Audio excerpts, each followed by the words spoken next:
2023 is drawing to a close, and it's been a pretty good year for games released, even if it's not been so great for the people who've made them.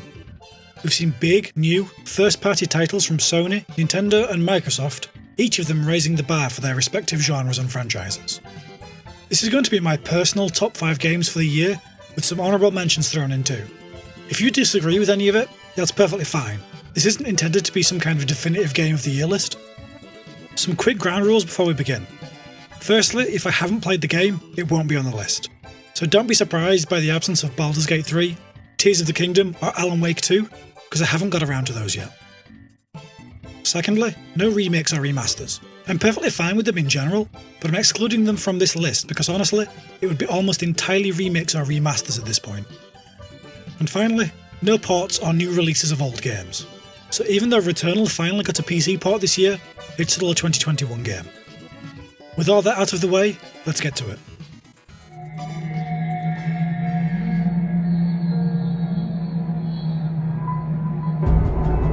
We've been pretty starved of good games in the Aliens franchise since 2014's Alien Isolation. Dark Descent does a wonderful job of translating the action horror of James Cameron's movie into a tactical RTS.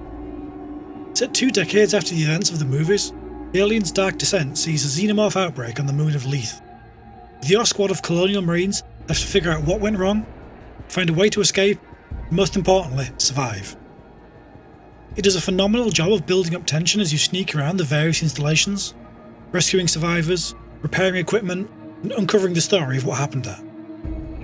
Aliens stalk the gantries and hallways, facehuggers lurk in the shadows, and even the smallest sound can alert them all, potentially flooding the area and turning one angry, dangerous xenomorph into a small army's worth. There are some genuinely harrowing risk versus reward decisions to be made when deciding how to go about an objective. Do I blow the barricaded door up to get in quickly and risk alerting everything, or try and sneak around the long way, potentially encountering even more danger? Your colonial marines aren't the powerhouses they boast about being either. Death comes quickly, and once a marine is gone, they're gone for good, taking with them all their skills, experience, and equipment, and it's not coming back. When a mission goes wrong, it tends to go wrong very quickly, and it can be very difficult to course correct midway through.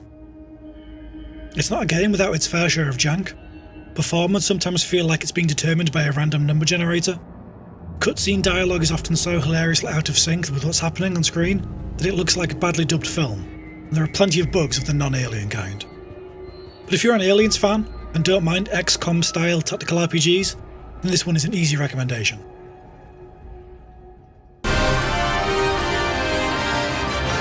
I grew up with Final Fantasy. 7 was my first real gaming love, and is still one of my all-time favourite games. Because of that, I've always followed the series ever since, playing every main entry and almost all of the side ones that got console or PC releases. With that said, I've been less and less interested in Square Enix's output post Final Fantasy XII. The move to hybrid or fully real-time combat never really sat well with me, and while I don't have a problem with battle systems like that in general, it just wasn't what I wanted from an RPG. Off of the back of 15, I never expected to like another Final Fantasy game again. So when the demo for 16 was released, and not only did I not hate it, but I also actually kinda liked it, I was cautiously optimistic for the final release. The combat is quick and responsive, though it's not overly burdened with depth, at least early on, but as you unlock more summons, the range of abilities available grows and adds complexity to fights. Battles as the summons themselves are impressive, true spectacles, visually if nowhere else. The story is utterly miserable for the first 12 hours or so, and it's still missing most of the elements that make an RPG. It's basically a straight-up action game now, but it felt like Final Fantasy again, or at least the closest it has done for quite a while. All of the protagonists are mostly likeable. Sid especially stands out in the early game for being a character who isn't all doom and gloom all of the time, which is good, because if he wasn't, I'd have probably dropped it due to how depressing it all is to begin with. Final Fantasy XVI feels like the first step on the road back to greatness for the series.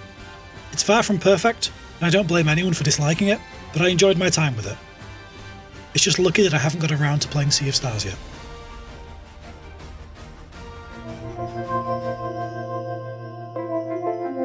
If it weren't for one other entry on this list, Dave the Diver would probably have been my game of the year, at least within the self-imposed restrictions of this video. A cosy fishing/restaurant management game that regularly subverts expectations and has some mildly terrifying undersea encounters. The daytime is spent diving, collecting fish and other resources, as well as fulfilling quests for the various characters that make themselves known throughout the story. There's an intriguing plot about uncovering a mysterious hidden race of sea people, interesting boss fights with giant sea creatures, and plenty of things to find and collect. Nighttime is mostly spent running your sushi restaurant. You can hire, fire and train staff, customise the menu, and upgrade food by catching new species, and expand your social media presence, all of which serve to raise money for the multitude of different upgrades available when diving. All of this while serving customers under a fairly strict time limit. There's very little in the way of pressure from Day of the Diver. You can undertake most of its tasks at your own pace, aside from a few quests and requests that have forgiving time limits. The story can be ignored for the longest time, allowing you to just go fishing and run your restaurant if you choose to do so, though this will block off deeper areas and more varied species to catch until you progress to certain points. It perfectly balances the light, mostly stress-free diving with the more demanding restaurant management and deep-sea encounters. As the story progresses, you're expected to dive deeper into the darkness and even at night, where the subtle horror elements of the game start to appear more frequently. It doesn't have the psychological or Cthulhian elements of Dredge, but thalassophobes should probably take note.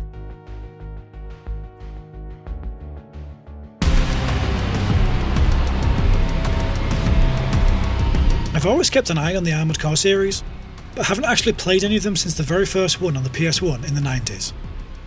After finally becoming a FromSoft fan with Elden Ring, I figured it was about time I took another look at the big stumpy robot games they made. On launch, I dove right into it, somewhat arrogantly thinking, I've played a bunch of Elden Ring now, and I even managed to get good at some point, so this should be nice and straightforward by comparison, and then proceeded to get turned into paste by the tutorial boss for an hour or two. It was a humbling experience. My lack of experience with the series and overconfidence meant I was totally unprepared for Armored Core 6. But something was different this time. Previous attempts at FromSoft's games had always started with the best of intentions. Until Elden Ring, I'd always dropped them relatively early on, lacking the patience to break down the wall and do what all the insufferable bastards on the internet have been saying for years to do: get good. But once I'd gotten into the right mindset and figured out how everything worked, realised that if I was struggling, melee attacks and shotguns would wipe the floor with almost everything, the game transformed into one of the most fun things I've played in years. It's not really a Souls-like either, despite its occasional difficulty spikes, and aside from some crushing boss encounters early on, it's actually a pretty accessible game. Odd balance issues aside, it's a very fun and interesting game, with a surprising amount of mission variety and replayability that I thoroughly enjoyed.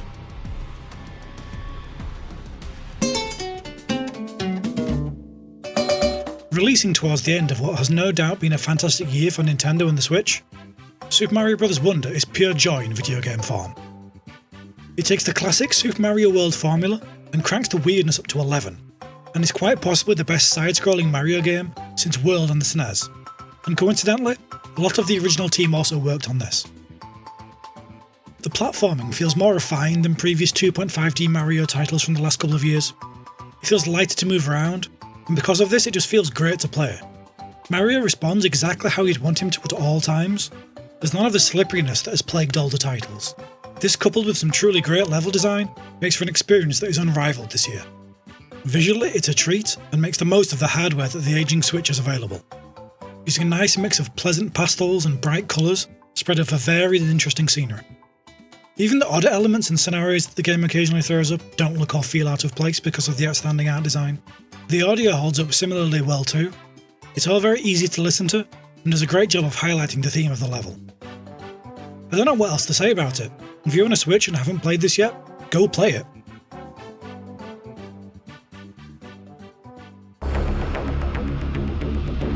It would be remiss of me not to mention a couple of other games that, either through falling into the remake or remaster category, or due to not putting enough time into them to fairly consider them for my favourite games of the year. 2023 was a great year for the horror genre. Resident Evil 4's eagerly awaited remake was released, and quite honestly it would have been front and centre at the top of my list had it not been a remake. Dead Space had its remake release, and while it didn't completely overhaul anything like Resident Evil 4 did, the totally redone graphics, some new mechanics, and giving Isaac a voice felt like enough to justify its existence. Now do Dead Space 3, the entry in the series that actually needs a remake. Night Dive continued their amazing work by bringing us an updated version of Quake 2, not only giving all the original episodes a fresh coat of paint and some nice quality of life improvements, but also made the sorely underrated N64 version available to everyone, as well as some completely new content. It's regularly on sale for less than $5, so there's no excuse not to play it. Whilst it isn't the fourth installment of the franchise many have been waiting for, Metroid Prime got a fresh coat of paint in Switch release in February, and it's glorious. Updated graphics and sound, modern twin-stick controls and gyro aiming made it a perfect update to the original, while Retro Studios work on the fourth game. I went back and forth over Dredge being one of my main 5 listed games. At least half of the time spent writing this, it was swapped with Dave the Diver. In the end though, I've spent more time with Dave than I have with Dredge. It's a wonderful, dark and psychological experience wrapped in a cosy fishing game. Lovecraftian theming tied into a borderline zen-like work sim, at least until night falls and stuff starts to get weird. Like Dave the Diver, it's one I keep going back to. Lastly, a somewhat surprising mention in Assassin's Creed Mirage. Based on the previous 3 entries into the series, I never thought I'd be able to recommend an Assassin's Creed game again. Mirage takes the franchise back to its roots. Gone are the badly implemented RPG elements, the grinding just to be able to progress, and the microtransactions, though they are still there for cosmetics. It's a simple game compared to the likes of Valhalla and Odyssey, but I thoroughly enjoyed it for what it is. So there we have it, my personal games of the year list for 2023. How does this list stack up against your own? Is there anything that I haven't played this year that I'd need to drop everything and play immediately? What games make your list? Let me know in the comments.